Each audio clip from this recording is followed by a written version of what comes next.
Welcome to the Tearing It Up podcast. I'm your host, Taryn.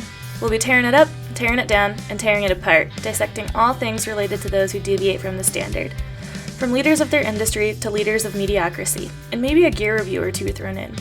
We shoot the shit and let the conversations flow, so if that's not your style, this may not be for you. Otherwise, listen in. Hope to light a fire in you somehow. But it's always nice to start with laughter, too. We're back. Okay, so we've got a lot going on. This is episode 101, so we did it. Woo! We've made it past our 100 mark. We're still going. We made it to the 100 mark. We celebrated that last week, and Amber was in Tahoe for it, and now we're in Tacoma. We are back in the motherland, and we're together again. Yes. So this makes, I think, like 3 episodes this year that we've been in person, so we're already like beating our annual record of in-person recording. But we also have a guest here today too, so often when we get to record in person, it will be just Amber and I catching up when I'm in town visiting everyone in Washington. But today we have Taylor Ann of Ride Force, and I'm really excited to chat with her.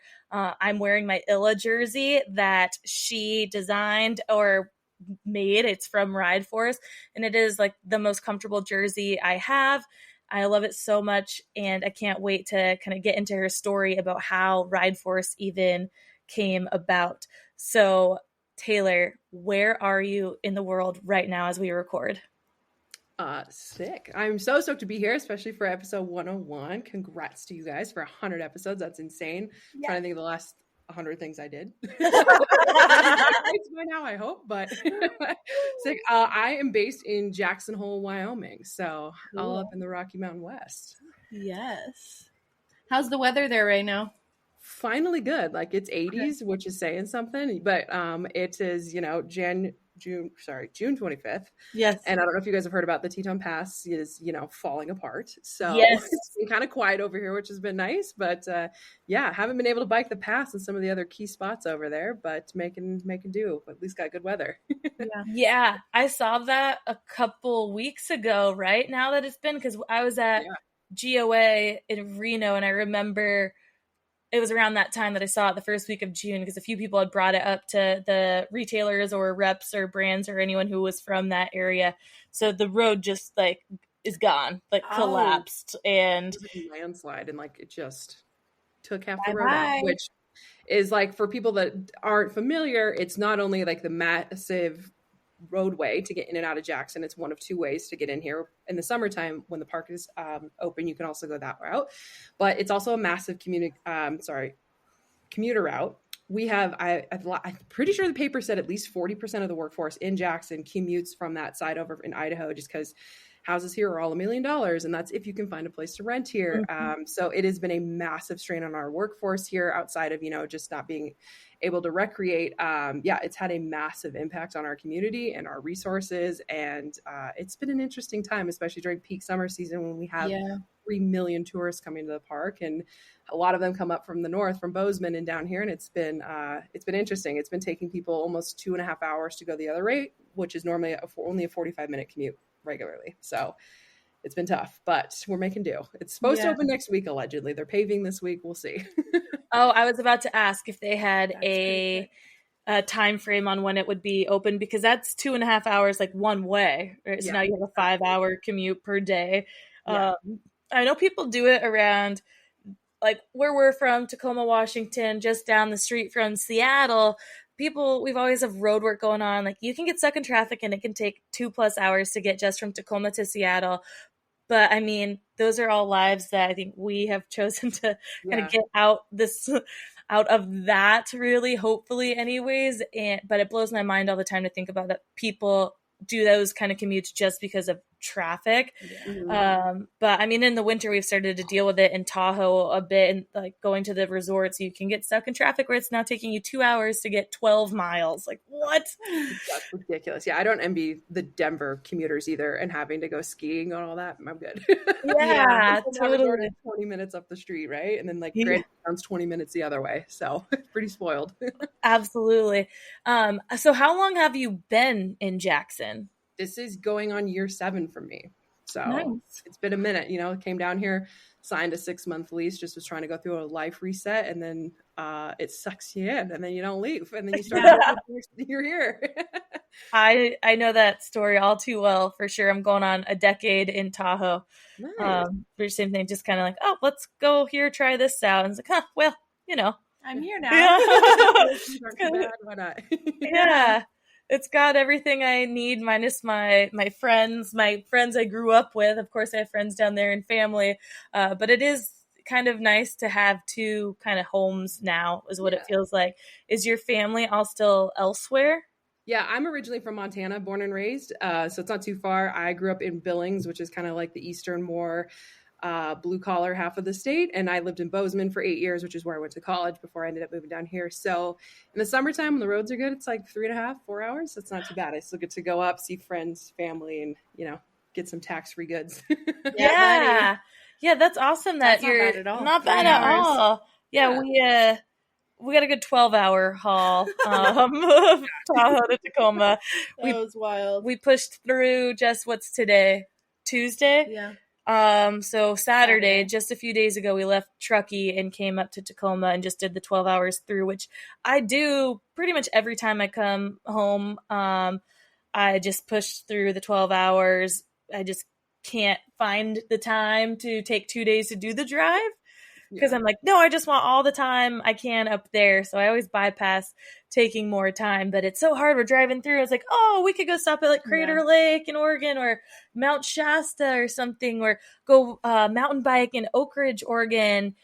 All these fun things. But it's like, nope, let's go. Yeah, let's just I get her take a done. scenic route through the park to get back down here, and I'm always like, I should do that one of these days. It should be nice and chill. I'm like, nope, want to get home. Yeah. Yeah. Absolutely. It's so hard when you're just eye on the prize. But man, I really want to be at that point in life of, no, let's take a little more time to enjoy all the other things too. But something like work gets in the way. Right. Like, oh, gotta get back to work. Family. Yeah. But speaking of, I know that before you started Ride Force, are you still doing other things like graphic design, or is Ride Force fully the everything right now? Not yet. I'm hoping to get it there. We are like profitable this year. Yeah. It's getting there. No, I'm still a graphic designer by day and Ride Force by night and weekend. So Yes. yeah. Love it. And where are we at in the Ride Force journey as far as years that you've been in it? We launched in May of 2021. So this is season 4, year 3. Is that how? It's always so confusing. Yeah, I'm like, yeah. That's amazing. Pretty new, which is cool, and it has drastically changed from where I launched it to where I am now. I would have not expected the business to go in this direction, but just letting the flows of it go where it needs to be, and so I can keep it alive and keep giving back. Heck yeah, love it so much. And diving into kind of how it all began, I want to start really at like the very beginning, before you even come to Jackson. You're in Montana. We don't claim to be a strictly outdoor podcast by any means, but we end up connecting with all these awesome women who, like us, our souls end up getting kind of rooted in it, or we come across it later. And how did the outdoor industry and sports kind of start for you in Montana growing up? Yeah. I mean, I wish I had the story of telling you, as a rare born and raised Montanan, I was always outdoors and running around, but that was not how I grew up. In Billings is surrounded by, 3 oil and gas refineries. My family owns a trucking company. It's very blue collar where I'm from. And my family's all actually originally from Wyoming. They're from Powell. And my mom's family was one of the first ones to start a dude ranch in KOA in the Bighorn area. Wow. So my mom grew up doing these backpacking and horse packing trips, and she hated it. So as soon as she got out of it, my dad and my mom are high school sweethearts. So, and my dad is now the 4th or 5th generation to take over the trucking company. So awesome. Him and my mom got to stayed together and moved the company up to Billings, and that was her. She just immediately got away from dealing with horses and cows. She had a pet raccoon and a pet fox. I'm like, you had the coolest life and you didn't like it. Yeah, right. So I did not. My first time camping was when I moved here to Jackson, and I am 32 years old. So like it was not till way later in life that I got into the outdoors, just kind of based on where I grew up and like my family dynamic. Same thing going. I did my first year of college down in Atlanta because I was like, screw Billings, I'm out of here. Went to Atlanta, realized I would like really actually missed the mountains, and I ran out of money living in a big city like that. So transferred back to Montana State in Bozeman, and that's kind of where I started doing more recreation stuff, meeting some friends that were like wanting to go on hikes and float the rivers there. But even still, it was kind of more on like a very random, sporadic social level. Lived and worked in Big Sky, Montana as well for 5 years, doing graphic design and working with a firm up there. And basically just kind of wanted a life reset. I went through a nasty breakup and was just kind of feeling like this is not where I want to be. I'm kind of stuck. I was originally going to move to Amsterdam. I really want to work in the music industry doing like album covers and marketing for electronic music artists. And that is like the mecca for that. So I like had an appointment with the consulate. I was going to get my visa. I was like, I'm out of here. I'm doing Amsterdam now. And then I don't even remember why. On a whim, I started looking for graphic design jobs and just kind of made a list of cities. And I was like, oh, Jackson was kind of cool. Turns out there was an agency here who I'm still with to this day that was hiring. And I applied and they're like, cool, can you come next week? I was like, sure, because I was freelancing. Why not? Came down and they're like, cool, can you start next week? And I was like, yeah, that sounds easier than moving to the Netherlands. So, ended up here in Jackson. And then, I mean, I feel like everybody knows this about Jackson. If you're not climbing the Grand or doing something on the Snake River, like, why are you here? So I was kind of like, all right, I got to find a thing to do here. And mountain biking kind of just came up because one of my best friends from high school married this guy who's just absolutely obsessed with mountain biking, and married her and moved her down to Grand Junction. And I went once with them and I was like, hey, that was kind of cool and easy. And bikes aren't like horribly expensive, and it's a less risk to reward ratio than this like rock climbing shenanigans here. So yeah, then that's kind of when I picked up the bike. And actually, so Jackson has not only like impacted my life in so many ways, from like building my character, but this business to also these new passions in my life. It has just truly been like a really pivotal change in my life, and I like thank these mountains and this community every day for it. Aw, that's beautiful. Yeah, I love that so much. And I love what you said too, just your story about your mom. Like, when you think about it, you're like, what? That sounded so awesome and cool. Yeah. And I wish like I maybe could have had that exposure or something. And she's like, yeah, nope, screw that. Nope. You know, sometimes I think that I was this crazy outdoors kid, but like I grew up in a big city too. Yeah. Like we both grew up in Tacoma. And we've just like played outside and did stuff, but very team sports, like, and it's just totally different going to somewhere like a mountain town like Jackson or Truckee or in Tahoe, where it's like resorts are right there. Yeah, and everyone's actually outside all day, every day. There's kids running wild, man. Like you don't gotta call your mom and be like, "Oh, I'm down the street at my favorite fake character Susie's house." Like, it just they. I mean, I'm sure it's different now. I don't have kids. I have a few friends with them, but their rules might be a little stricter than my boyfriend's from Truckee. And so the stories he tells for like when he was a kid just running around, I'm like, yeah, not what I experienced in Tacoma. Like we had to be in before dark. Definitely. My partner, he's lived here for 12 years now, but he's originally from Philadelphia. And same thing. It's just like you grew up in like the city. Yeah. Here, it's like a drastic change. But I at least kind of, grew up like touching grass all the time. But, and that's what I think about. It's like we were outside in our yards, but it's just a different outside, and we were just playing, not really recreating in the same. So we both found mountain biking a bit late, like in our 20s, and that's what I love to share too. And we were just talking, Amber and I, before we started recording, how pretty much everyone we know didn't start mountain biking until their 20s. And I think it's because it's obviously just gotten way more popular and accessible in the last decade for sure.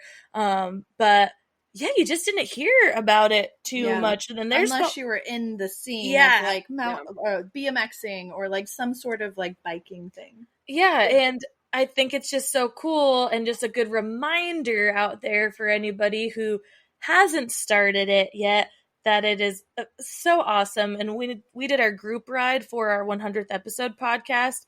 There was a couple gals in there who hadn't been doing it very often or picked it up again after a while or hadn't done it in the area that they learned was very different from the Tahoe region. And it's just a really cool reminder, like it's never too late to just go do it, and you can have fun. It doesn't have to be this competitive, crazy thing. You don't have to be going extreme ever or all the time. And I just think mountain biking is what made me fall in love with bikes overall. Before, it was like, I rode around as a kid, but I didn't have this affinity for bikes until mountain biking, and I just keeps growing that I want to be on all different kinds of bikes all the time. I totally agree. I have a gal who sent me photos, like right when I first launched. She had bought a couple jerseys. She's somewhere in California. I can't remember where, but she's a realtor, and she's 57, and like she's doing gaps and jumps that I would never.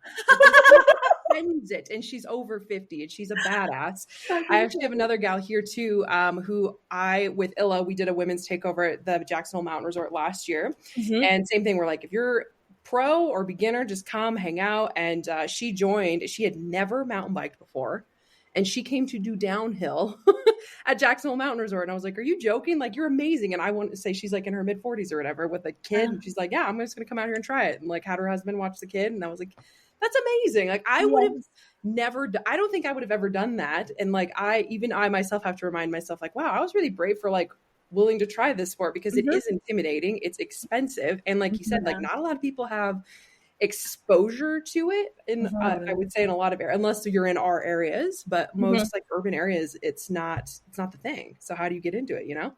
Yeah. Like, when I got into it, I think I had some friends in Tacoma starting to get into it as well, but there's a couple bike parks around, like close to the area, but it's vastly different from just going up and straight down. You got to drive a little bit to get there. So even that, I feel a reason I haven't left Truckee is because I can just go out the door. I don't have to drive that hour to get that good downhill. So it just, it fits in your life a little bit easier when it's right out the door for sure. But I'm excited to see it growing and friends getting into it. And like I said, just all these groups popping up too. So you can show up and give it a try and find your communities and whatnot. As I get older, I definitely am less of a risk taker. So the story about the woman who just came to the Illa event of downhill and in her 40s was like, yeah, let's just send it downhill. I was like, I mean, yeah. And she just like rented the full kit and everything. I was like, this is amazing. Like, I love that. I love that people are willing to show up in that way. And especially for such an extreme, it's not like we were doing like a group ride on a chill trail. It's like, it's full face, like it's on. Yeah. It's awesome. Yeah. And if there's a lot going on at the bike park too, just, I guess it could be in that almost ignorance is bliss state, because you don't realize at a bike park how many people might be coming down the trail behind you and how many can be dicks. Yes. Like this guy on the trail that we were just on a super chill trail, but I just clipped a rock. So I lost my momentum and I went to like step off my bike, and there was a guy right next, like I almost like hit his like tire. I'm like, dude, what, like we're on a single track. Why didn't you say anything like a long time ago? You could have said something before I even got to this rock, and I would have moved out of the way, so I wouldn't have even clipped it. Yeah. And he didn't say anything after, like didn't say excuse me, and nothing, and then cruised up on the rest of the group. I was just like, rude. Yeah. There's definitely like unofficial like rules that don't seem to be communicated a lot that I find interesting. But I also blame men. Side of that, from a perspective, I was just on a cross country trail ride with my friend Kaylee on Saturday. It's Munger Mountain. It's like this really beautiful like butte, I guess you would call it, that you climb to the top of. Views of the Tetons, just like wildflower fields up there. It's amazing. But it's a pretty intense. I think it was like 4 miles all around, but it's a pretty intense like climb, and then it's just like amazing flowy down. If it were my choice, no pedal summer, all summer, every summer. I'm a downhill but I do get I was like, oh, it's exercise. I got to do it. So anyway, point being, I was hiking my bike literally the whole way up. This trail is also open to hikers, but like, I kid you not, every person that day, there was like 4 different couples, elderly-ish, that all decided to say something to me like, well, what, you could just like leave the bike or hell. Or, but, like one gal laughed at me. She was like, oh, that would totally be me. And then I had another person tell me good luck. And like at this point, like, I mean, I'll give you the original story about Ride Force 2 in a minute, but like, yeah, I've toughened up my skin in this, but like, there's, I wanted to say there is no shame in hiking a bike. I still do it. I own a mountain bike company. I don't give a damn. Yes. I'm going to walk. I got asthma. You have no idea what I have a yoga instructor that says, you always present yourself because you never know what the 10 days ahead of you or behind you, nor do you know anybody else's. So it's like, you have no clue what I've been through to get to here. And like, I'm actually kicking ass today. And you have this bike in 510s that are flat with no arch support. Like, you know? But like, it's amazing that the people that like I like have commentary about the sport, whether that's in downhill. Like I've had many friends down in the Utah region say that they've had some aggressive riders down there too, that, trail etiquette seems to be no-go in a lot of places, but it's amazing that it's from downhill to even just cross country. But like learning, I wish there was a better way to educate people on like some of this, whether you're a biker or not, but well, it seems like too in the situation that you were just in, that since there was hikers and other things making comments, that it just society overall and comments that you're making in general, like you just don't need to say that something to people you don't know. If you're going to compliment someone and say, wow, you have beautiful skin or hair, good job, like you're killing it.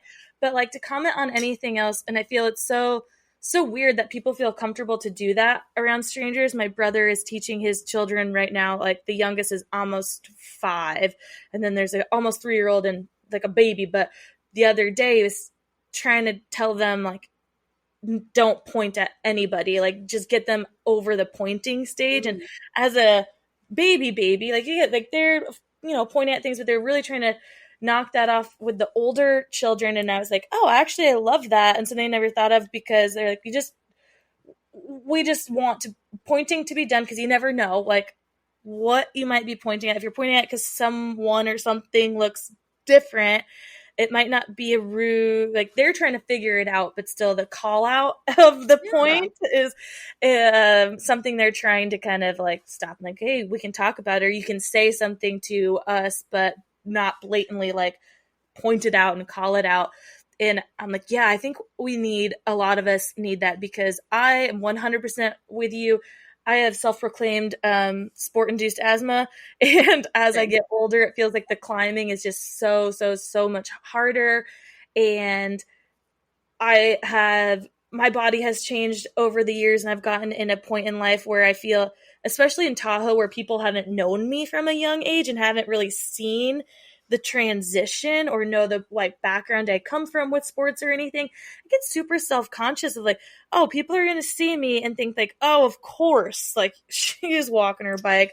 Or when you're slow on the climb, then it's like, oh, you're just a beginner overall. And I'm like, well, no, the down is much different than the climb. So I always find myself being stuck in this place with biking specifically, that I just feel so judged on the trail and things. For times I do have to walk or taking a slow climb, but like we'll catch up on the down for sure. But yeah, it's a interesting place, and except to have comments and you're like, you don't know anything about me or why I'm walking my bike, or like I said, it just feels like they're being made from the outside view, and it just hush it. Like unless someone looks like they need help. I had my big ass like pit viper glasses on. Yeah, they don't know me. Yep. No.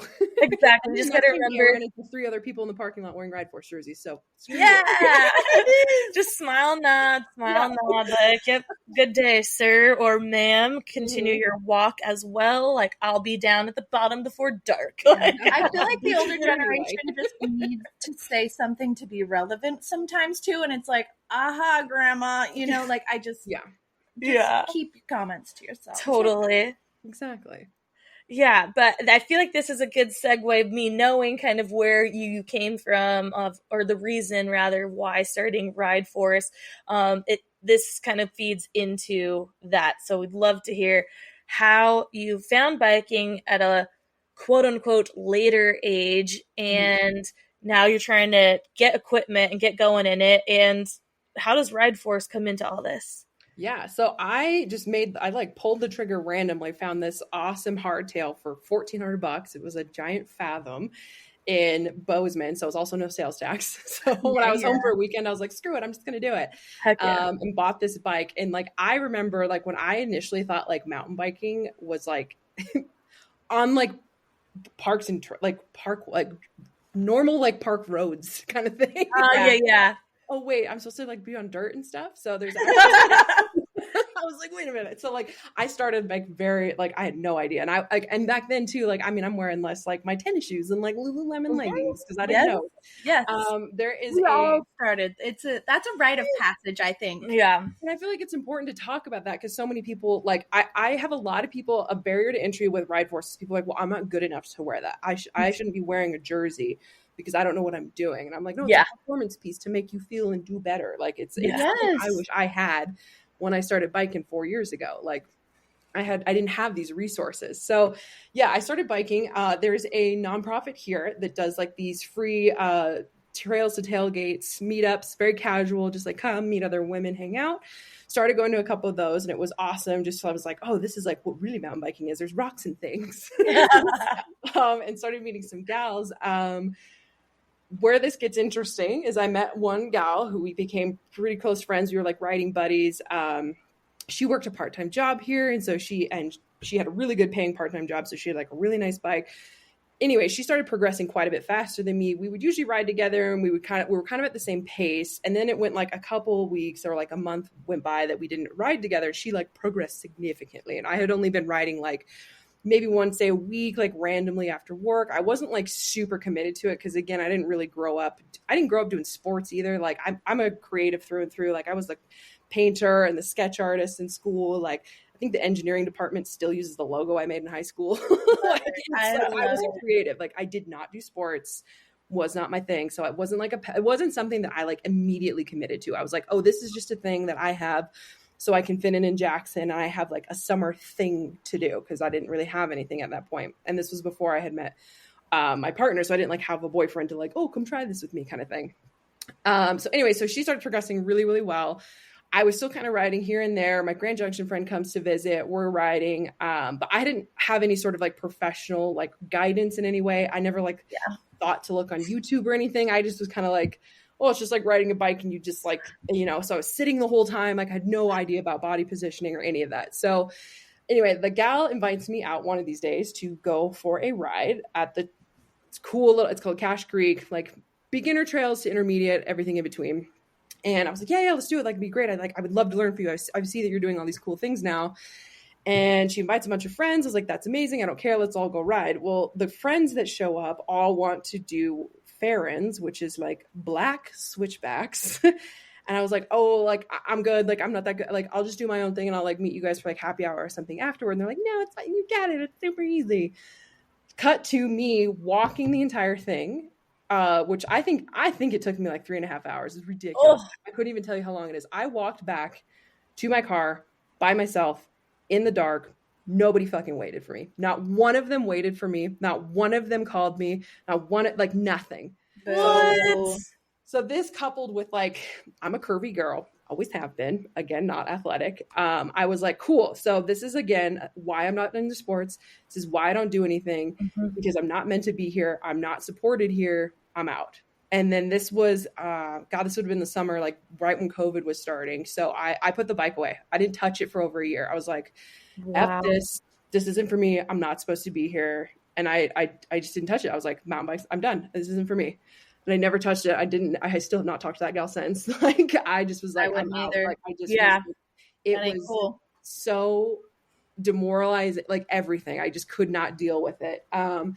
Then, of course, COVID lasted longer than we kind of all anticipated. I had switched jobs and I got this really good new high-paying job. And it's COVID. And I was like, okay, I've got some extra money. Do you guys know about Ladies All Ride? Yes. So Ladies All Ride, I was like, I saw this. I was like, okay, I have this mountain bike. I've got some money. Like, I should be doing something. I'm feeling crappy about myself just sitting around not doing anything physical.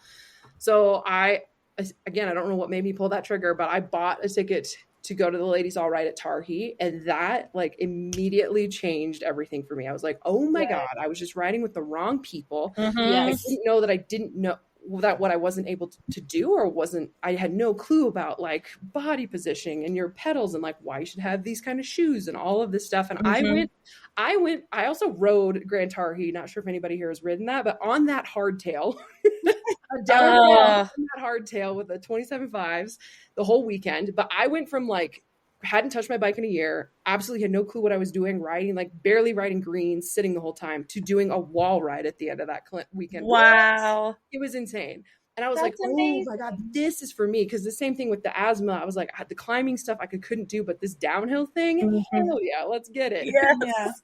So that's kind of what sparked that. And then I left that clinic driving back over to Jackson, and I had noticed like, I mean, everybody around me had been wearing the cool like Fox and Troy Lee, like the brand, right? But like nothing, things like that didn't fit me. Like I literally was still wearing my Lulu because that's what fit and it was breathable.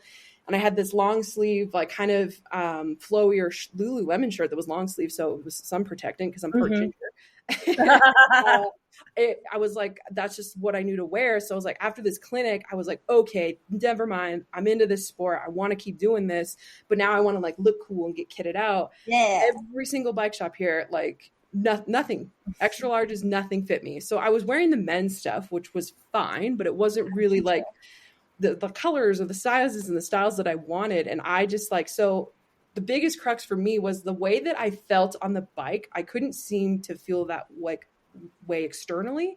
Those never made me feel empowered the way that I felt on a mountain bike.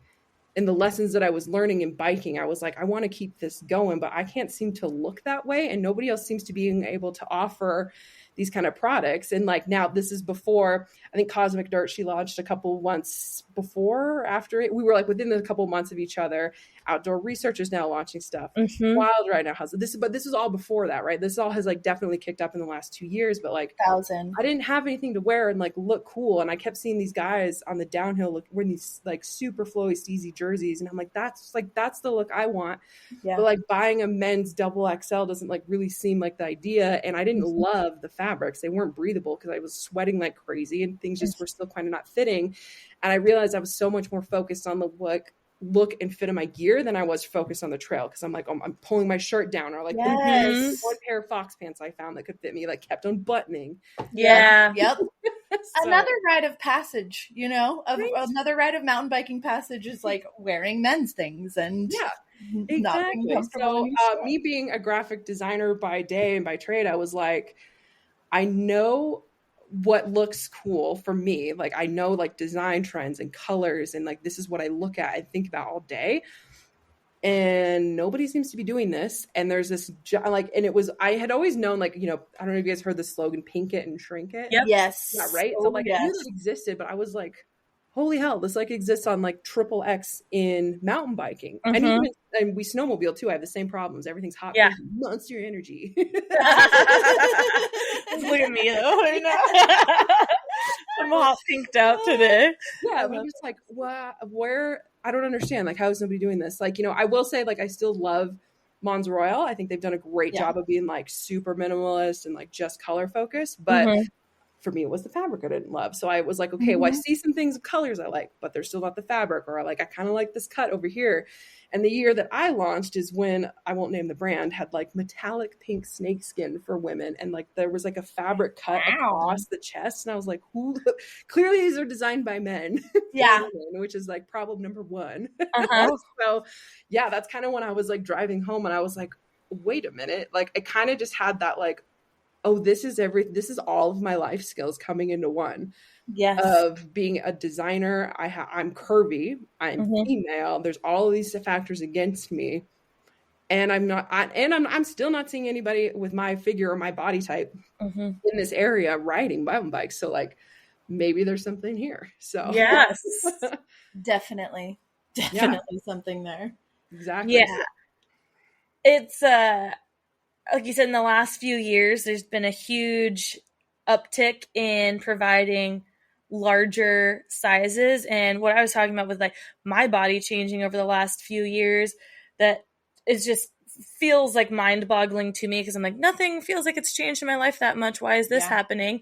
But it's crazy because I've always been like bigger, like I just had broad shoulders, boobs, and just felt weird shaped compared to anything you can just go out and find. Like I had a harder time, but it wasn't as difficult as it has become in the last few years where like extra larges aren't even fitting me now. I'm like, what the fuck? Yeah. Like what in the actual fuck?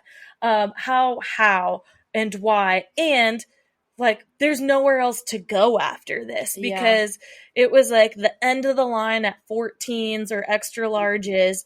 And so now you are seeing more double extra larges, 3X. Like I tried a romper on today because we happened to go to REI and need some snacks. And we were down the road. And they had a Shredley romper there. And I have been dying to try this on. And I tried it on. And the extra large I loved the way it fit, but it was a bit snug. And now it's a romper that's supposed to kind of fit in. It's super stretchy. I could move in it and everything. But just for my own personal comfort, I was like, definitely want to go up. But it felt really good to know that I do have that option. Yes. They do have a 2X and a 3X in it. However, those you cannot often find in the store. So, of course, there was no double extra large at REI.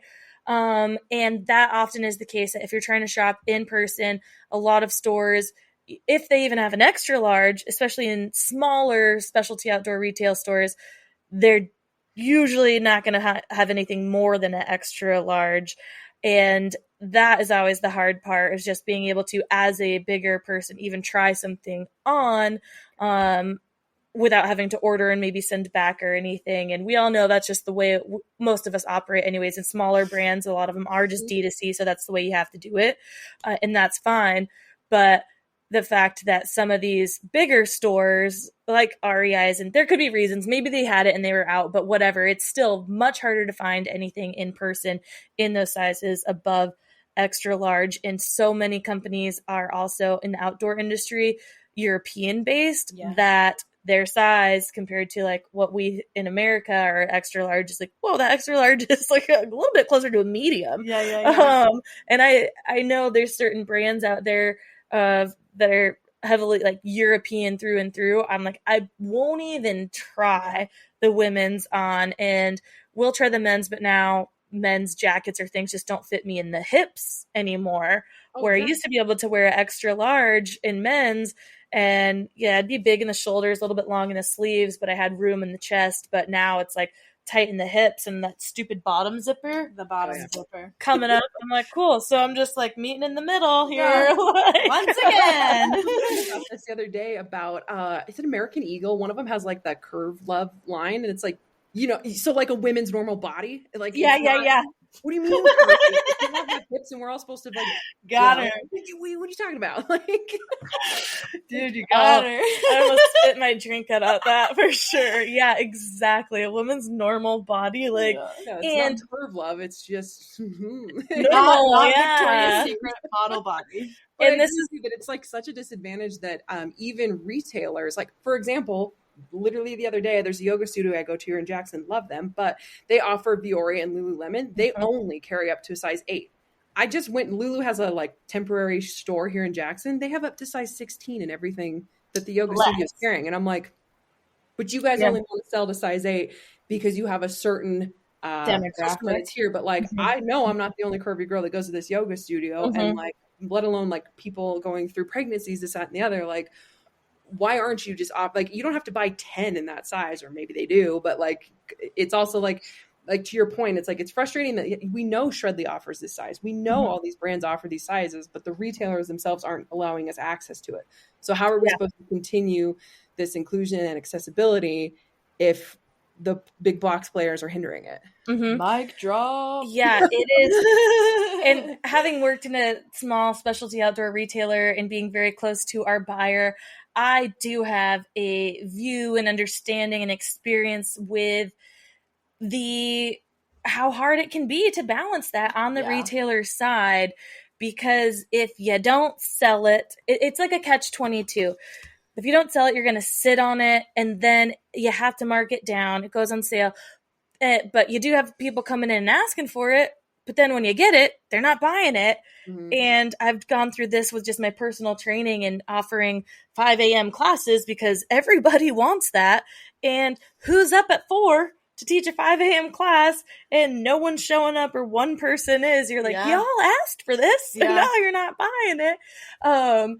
So I get that it can be very hard to navigate, especially in these smaller areas where there's just not as many people all the time. But damn, I tell you what, living in Tahoe at times, like I said, just because it is such an active community and region, people who are coming up even just to visit are so active and outdoors. And I've always been a very active person, but I feel out of place so often sometimes because of my just body type and size, that it's like, wow, how do I live in this community and feel like it only tends to tiny blondes? Like, it's insane that anywhere you go, I'm like, I was shopping around town for a dress to go to one of my best friend's weddings, again, which I used to have a harder time in, but I could still find something once in a while that fit. And now here I am, like, okay, never going in any of these stores again. Literally, I'm done. I'm cut out. I cannot shop here.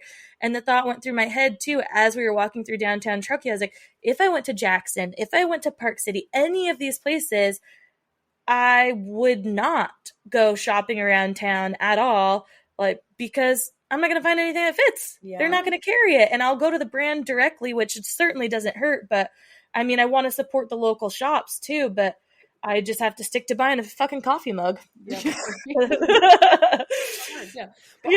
Exactly why. Like the entire, like, my little slogan with Ride Force is every body, 2 words, on bikes. That, like, regardless of your body, I want my product to inspire confidence and empower you on a bike. I want you to be able to focus on your ride and being able to, like, be a part of the community without feeling like you're either being a tryhard or things just don't fit, etc. But also my designs and everything about the brand is gender neutral, because my thing is, like, if you like it, then buy it, and if you feel like a badass in it, then wear it. Like, it's not about, I don't care if it's male or female, because that's how I was when I was buying stuff. I'm like, I don't care. Like, nobody else sees the inside of this tag, right? But, like, exactly. Who cares what it is? And the whole entire basis of my fit has also been to be inclusive. Like, there's no feminine cuts, whatever. So to preference this also, Ride Force launched being women focused. My whole point was to fill a gap in that sector of the market for women, providing an option that wasn't like hot pink and florals or teals all the time, and that had a better fit. But as the company grew, I had all of my guy friends and my partner, all these other people wanted the jerseys. And I was like, well, there actually is nothing feminine about them. Like, so why am I, like, limiting myself to just women only? So that's kind of where I transitioned everything to being more just like gender neutral. Like, it all fits. Like, if you want a tighter female feminine fit, size down. I personally like the steezy downhill dude size fit, so I size up. But the fabric is, like, super stretchy and flexible and allows for that, as I'm sure you felt with yours. Love. While also being a performance piece, because I didn't want this just to be like, I could just make some, like, cool t-shirts and whatnot, but I wanted this to be, I really struggled with, like, I was sweating and I wanted something that, like, I could actually, like, perform in and wear all day, and also would, like, look cool to go grab some beers after riding in. So it took me months to source the fabric. I started with a manufacturer down in Denver, Colorado, who's helped me source it from Italy. It's a super high-end polyblend mesh that is SPF 30, but some of the cool things that I did to it, instead of just having this mesh fabric be, like, side panels or a back piece where you normally sweat, I was like, well, what if we made, like, the whole thing that? Brilliant. What a concept. First riding, I was wearing, like, a hydration backpack, and just, like, the back would sweat like crazy before. Now I wear hip packs because they kind of fit now. Right? I was like, I need this whole thing to breathe. So that was kind of one of the key things, is the entire jersey is this super fine mesh. It's not see-through. Like, it's just super perforated. And then because I was one of those people always wearing backpacks when I rode, I made the seams on the shoulders cut inward towards your neckline. So you don't get like on a typical t-shirt, you have a seam on your shoulder. Yes. You don't get that pack rub. I also extended the drop tail an extra 3 inches, because as a curvy girl being bent over on a bike, especially downhill, it rode up all the time on every other shirt I wore. So I made it way, way longer. And then I added the little hidden goggle wipe on all of them too, just as an extra little touch. Stop it. you know, you're wearing glasses and goggles and sweating all over your face. Yeah. So, yeah, there was a lot of intent. Like, I basically found, it was a long story of how I found this manufacturer, but I flew down to Denver during COVID, and I was like, I just had a pile of like, here's that Lululemon shirt I like the weight of this. I like how, I mean, the goggle wipe is not like innovative. Fox and them have done it, but I was like, I like that they're doing this, but could we make it this size and maybe this kind of shape? I kind of like this fabric, and I just kind of brought him up. I was like, here's the things. How do we make this into a thing? So then we came up with the pattern. Yeah. And then I was really, really a stickler about the size and the fit. Oh yeah, yours has the custom print on there too. Yeah. Yeah. That's really cool. So I was really stickler about the size. I was like, these have to fit. And in my brand, I want to wear a size large. I am always an extra large or 2XL, but like I fucking want to be a large in my brand, and that's the barometer. Love it. Yeah, so that's kind of where a lot of the sizing came from. And I offer extra small through 3XL. And a lot of in my customs, I just had a custom order that went up to 4XL. So the entire thing is about inclusion, like whatever size you are, whatever size makes you feel comfortable. Again, you're the only one reading that label. If you like it, just buy it. Yes. So, and then the designs being, like I mentioned before with my graphic design wherewithal, just trying to keep things neutral, and just, it's been tricky, but I think it has been working so far to come up with designs every year that I'm like, okay, Wild Ryan Shredley have these like unicorn pink pants. What design will work with these, as well as with the plain black Troy Lee ones this season? Trying to find that balance, but trying to also like keep it modern, and like what would my boyfriend wear and what would one of my girlfriends wear, kind of thing. So yeah. I think there's a lot behind the scenes that people don't think goes into it. It's just like, oh, that's a cool design. But I'm like, you have the amount of iterations I went through and color study and to get to every design every season is like really, really intentional. Yeah. That's amazing. I love that because, well, also that's just the way that a lot of things are. So we've gone through this uptick, like sort of size inclusion, but now you are seeing a lot of brands or companies going towards gender neutral. Like I know REI launched a gender neutral line. And I think that that's just amazing too. So you don't feel like, as a dude, if you wanted that, you couldn't buy it, or vice versa. As a woman, you're like, I'm not going to buy it because it's a dude's cut, so it's not going to fit. Whereas also just body shape or size, like a woman might not have the hips to fit this curvy, like hourglass shape jersey, or vice versa, might have these like be bigger elsewhere that it doesn't fall in the place either.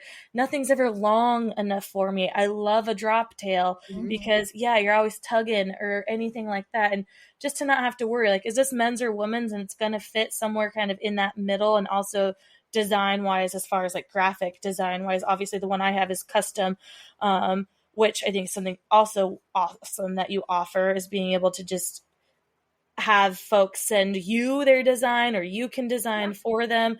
It's just such a piece. And I also had to mention, this is really only, I think, my well, I guess I've had a couple jerseys because I did work at North Star, so we had some Fox jerseys for like our uniform. Oh yeah, I've got a few hidden I haven't worn in a while because they never fit right, because they were women's cut and they fit awkward. But before that, I also always felt like I'd one from a mountain bike group, and like you mentioned way earlier, how you maybe felt that you weren't good enough or something to wear a jersey. I honestly felt that until I bought a jersey a couple years ago from this other mountain bike group, the Dames of Dirt. I was like, I can't be out just riding a jersey on this like really mild trail, and people are going to think I'm supposed to be some badass or something. But, you know, there's also something to be said about looking the part and then just feeling it, right? We talk about how much we don't want to put everything into our looks, but if you feel good in the clothes you fit, like you said, your mind is not just on that. I know when I'm hiking in pants that are, or biking in pants that are just squeezing me in the middle, and all I do hope for is them to unbutton. It's like, that's all I'm thinking about. And then once they unbutton, I'm like, well, that's embarrassing. I better make sure I button them back up before I get off the bike. So when things just fit well and you're not even thinking about it, it makes all that focus go to the performance. And you just, when you look good, you feel good. If you feel good, you look good. Totally. I think it's and you perform good. Yeah. It's all good coming around. And that's the other part of the business too, that I was wanting to, I want my brand, and I hope it exists, that when people wear a Ride Force jersey or people that see each other in it, I really hope the brand is exuding inclusion and like, hey, that person's wearing a Ride Force jersey. That means that they, like, I could ask them like, hey, could you tell me like what is probably the best route on this feature? Or like, I got a flat, can you help me out? Like, I want it to, Ride Force is the best friend that I never got to have. Yeah. It's the resource that I always wish I had. It's the clothing I wish I had. And it's the, like, you know, just the confidant that I could have had going into this. Like, because I never had that, and I want to be that for people. I know I'm the face of my brand and whatnot, but I really will hope that people get that from buying these jerseys. That it's more than just like, the jerseys are the foundation of the brand and, like, you know, make money or whatever. But like, I give so much of my time and my money back to as many like nonprofits as I can. Another huge part of this business is helping the disability. So I work with Teton Adaptive. I've also worked with a really great nonprofit out of California called Disconnect to Reconnect, works with disabled veterans. And I also work with another one in BC as well that helps people with different disabilities in riding. But the biggest thing is providing accessibility in riding. But the cool thing about these jerseys in the disability community is they are, because they're so breathable, a common side effect of having a severe spinal injury is your body doesn't regulate your body temperature. Yes, that's because they're super breathable. And because of the drop tail, if you ride a forward seating adaptive bike, they're like perfect for the adaptive community. So I try also, the brand gives back to as many nonprofits as I can. We're doing dig days. We're like, I'm constantly giving money back as much as I can with my small size, good job, man. But like, I really hope that like the brand, I just don't want to be like one of those, you know, big, you can't find it at Costco, you know? Yeah. I want it to be something that's like, it's exclusive. People care about it. It has a mission to it. And like the whole reason it started is because I was in that position of not feeling included. And I struggled to have accessibility to this industry because it's a financial burden. And that's something that Ride Force is developing this next year. Hopefully, as we've really kicked up in the last couple of months with custom orders, is I really want to have like I guess you'd call it a grant opportunity. Like, I want to have like a pool of money where people can be like, hey, I need help buying a bike, or I want to go to a ladies all ride clinic and I can't afford it. Or I also work with, there's a nonprofit here in town called Coombs Outdoors, and it helps the Hispanic community and kids get outdoors. So I donated a bunch of jerseys to them, and we're doing, you know, bike clinics and stuff. Like, it's about I think a lot of it is inclusion, but I think the other really big, powerful word that I like is accessibility. Yeah. So it applies to if you're an adaptive rider, if you're an able-bodied rider, if you're financially stable or you're not. It's all about accessibility. Yeah. Yes. So that's the huge platform that this brand stands on proudly. Love it so much. I mean, just you getting here to us, and hopefully we can be a beacon of this for you, but like spreading that word, because right now it seems like you're in a great position being the size you are, that when people do find you, they can clearly see your mission. And you know that right now, if someone has a Ride Force on, that they didn't just go buy that off the sale rack at REI or something, right? Yeah. They have to know a little bit about you. And I know as a brand, obviously you want to be able to grow and make a profit so that you can also give back to all these things. So it's got to be an interesting place to be of like, how do I grow? But make sure that a majority of the people who get their hands on my things, like, you want them in their hands, right? Like, I would be in that spot of, I don't know if you should have that. Like, hold on here. You're a little bit rude. Yeah. Yeah. It's been amazing, the random people that I come across that are wearing one, or I think that to me is like one of the coolest things about this business. It's not like, it is all the cool things I've gotten to do with it and all the amazing people I've got to meet and nonprofits I work with, but it is so wild to me to like see somebody I don't know wearing one and being like, wait, like you're not my friend, you're not my brother. Like, you like went out, spent your money and believed in me to be wearing that. Like, that's so fucking cool.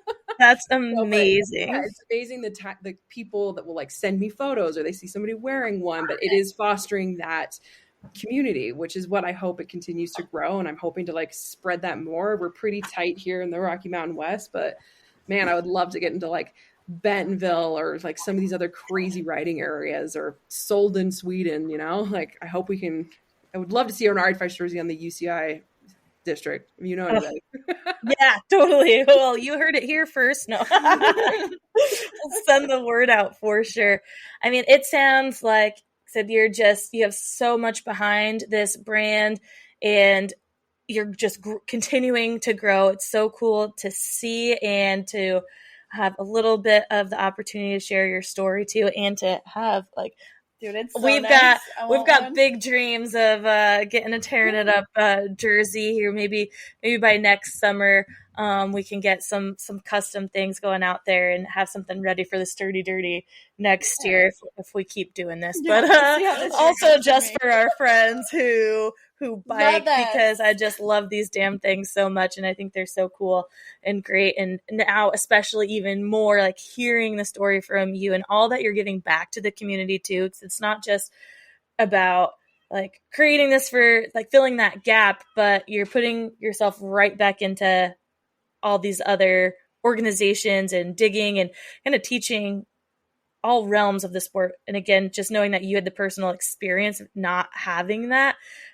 I totally resonate with that. I've been there, and I just know how much more power that gives you as a person. And I just know that having experienced that gives you so much more fire in your brand and authenticity behind it, that it's like, fuck yeah.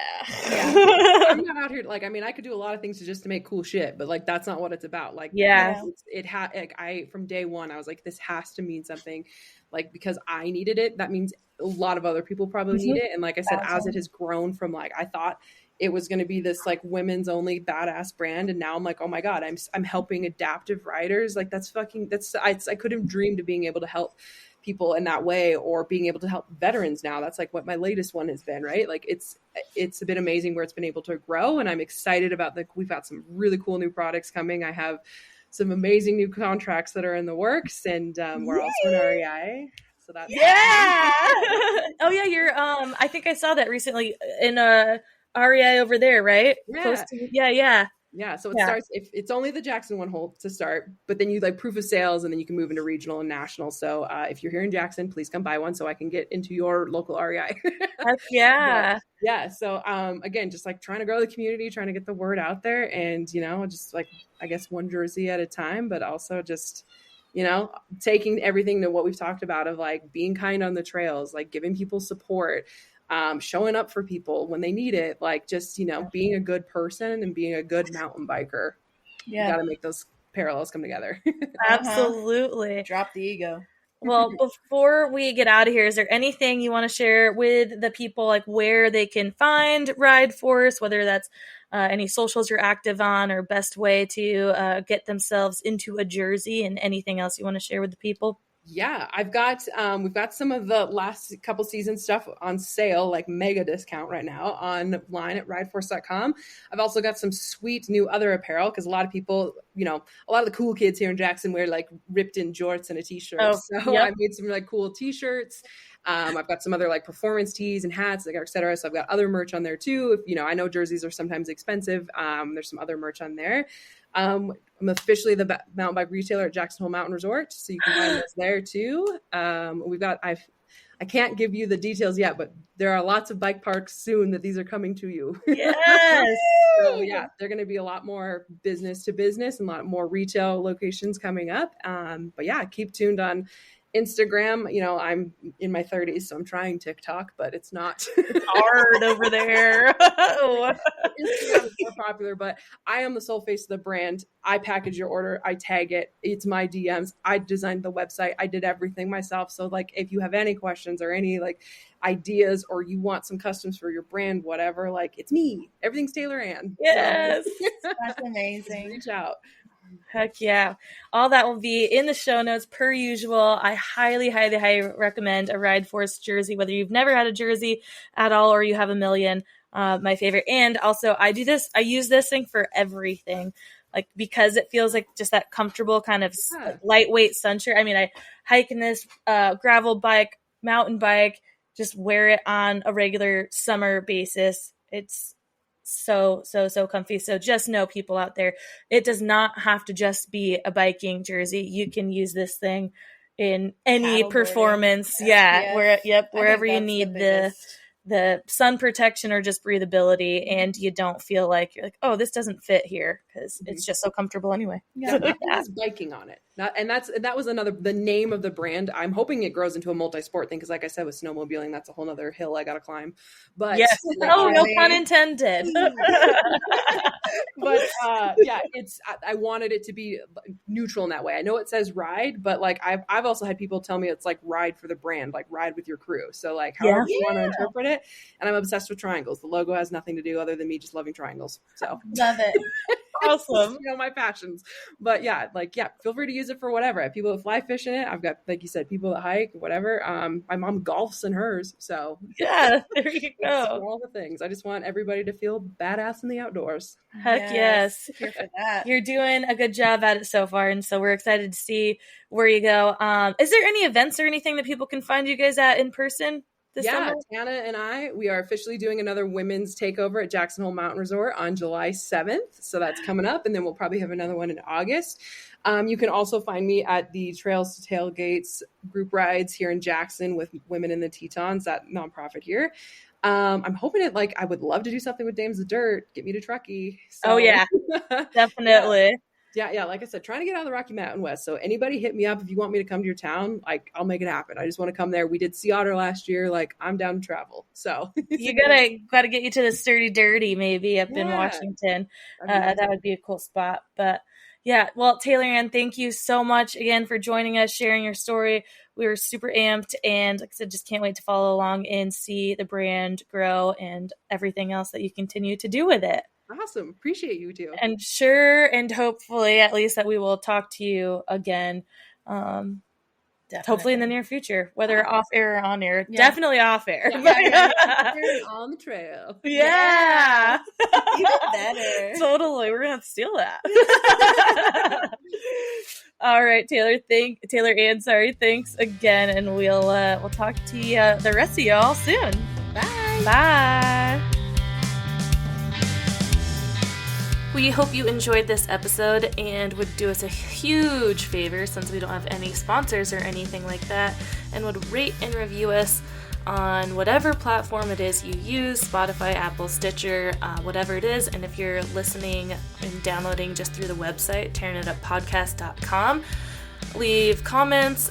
We'll definitely engage back with you. And on social media right now, we're just on Instagram. Tearing It Up Podcast is the handle. Like the post, share the post, comment on the post, whatever it is you got. Show us your love so we just stay relevant and show up in the rankings at all. So again, rate and review, please.